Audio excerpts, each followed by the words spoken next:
ফেরাউন সমস্ত ক্ষমতা কুক্ষিগত করবার পর তার কাছে একটাই ভয় ছিল, না জানি আবার নতুন কারো উত্থান হয়, না জানি আবার নতুন কেউ জেগে উঠে আর আমার এই ক্ষমতার মসনদ ওর হাতে হারিয়ে যায়।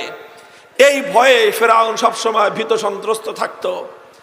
ফেরাউন গণক লাগায় রাখছিল, গণক, যে দেখিস তো গণনা করে পাওয়া যায় কিনা যে নতুন কোন শক্তির উত্থান হবে। তখন হঠাৎ একবার ফেরাউনের গণকরা ফেরাউনকে খবর দিল, হে ফেরাউন, তুমি এতদিন পর্যন্ত যেই ভয় পাচ্ছিলা, যেই ভয় তোমাকে আতঙ্কিত করে রেখেছিল, তোমার সেই ভয় তো ঘনায় আসতেছে। কিভাবে ঘনায় আসতেছে? তারা বলল, আভাস দিল, তারা একটা ভবিষ্যৎবাণী করলো যে বনি ইসরায়েলের মধ্যে একটা সন্তান জন্ম নিচ্ছে, ওই সন্তানের হাতে ফেরাউন তোমার পতন ঘটবে, এটা আমরা গণনা করে দেখতে পারছি। ফেরাউন বলল, সন্তান জন্ম নেয় নাই, সন্তান জন্ম নিবে, ওই সন্তান বড় হয়ে তারপরে আমার সাথে টক্কর দিবে।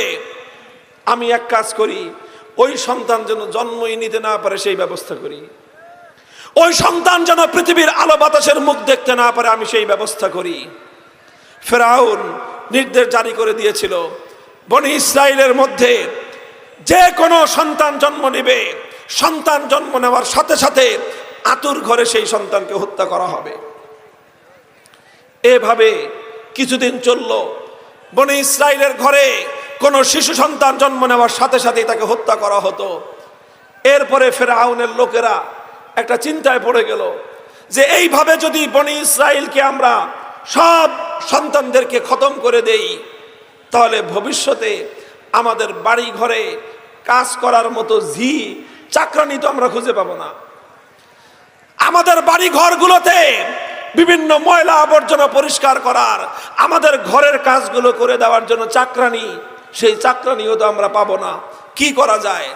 ফেরাউন বলল, আচ্ছা ঠিক আছে, যেই সন্তানটা জন্ম নিবে সে তো একটা ছেলে সন্তান, কাজেই মেয়েদেরকে হত্যা করার দরকার নাই। ফেরাউন একটা অবকাশ দিয়ে দিল, এখন থেকে বনি ইসরায়েলের মধ্যে কন্যা সন্তান যারা জন্ম নিবে ওদেরকে হত্যা করা হবে না, শুধু শিশু পুত্র সন্তানদেরকে হত্যা করতে থাকো। ইয়াকতুলুনা আবনাহুম ওয়া ইস্তাহয়ুনা নিসাহুম ওয়া ফি যালিকুম বালাউম মির রাব্বিকুম আযীম। শিশু সন্তানদেরকে হত্যা করতে আরম্ভ করলো। হাজার হাজার নিষ্পাপ বেগুনা মাসুম সন্তানের রক্তে ফেরাউন তার হাত রঞ্জিত করেছিল। নিষ্পাপ মাসুম বাচ্চাদেরকে খুন করেছিল, হত্যা করেছিল। কেন? শুধুমাত্র একজন মানুষের আগমনকে রুখে দেওয়ার জন্য। ইতিহাস বলে যার নাম ছিল মুসা কালিমুল্লাহ। এই যে হাজার হাজার মায়ের বুক খালি করেছিল ফেরাউন, এই যে হাজার হাজার শিশু সন্তানের রক্ত দিয়ে রঞ্জিত করেছিল আল্লাহর এই পৃথিবীকে, এই যে হাজার হাজার নিষ্পাপ সন্তানকে পৃথিবীর আলো বাতাস দেখবার আগেই তাদেরকে হত্যা করেছিল একজন মুসার আগমনকে রুখে দেওয়ার জন্য। আমি আপনাদের কাছে জানতে চাই, ফেরাউন কি সেই মুসার আগমন রুখে দিতে পেরেছিল?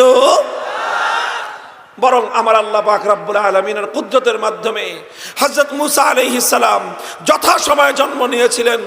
ইতিহাস আপনারা উলামায়ে কেরামের কাছে শুনেছেন, আল্লাহর কোরআনে পাকে ইতিহাস বর্ণিত আছে। আল্লাহ পাক রব্বুল আলামিন সিদ্ধান্ত নিয়েছিলেন, হে ফেরাউন, তুই আমার মুসাকে খতম করার চেষ্টা করবি, তুই আমার মুসাকে হত্যা করবার পায়তারা করবি, আর আমি আল্লাহ সিদ্ধান্ত নিলাম আমি মুসাকে হেফাজত করব। অন্য কোথাও নয়, কোনো জঙ্গলে নয়, কোনো পাহাড়ে নয়, কোনো বন বাদারে নয়, আমি আমার মুসাকে কোনো শত্রুর ঘরে নয়, তোর ঘরে রাজপুত্রের মতো আমি লালন পালন করে বড় করব।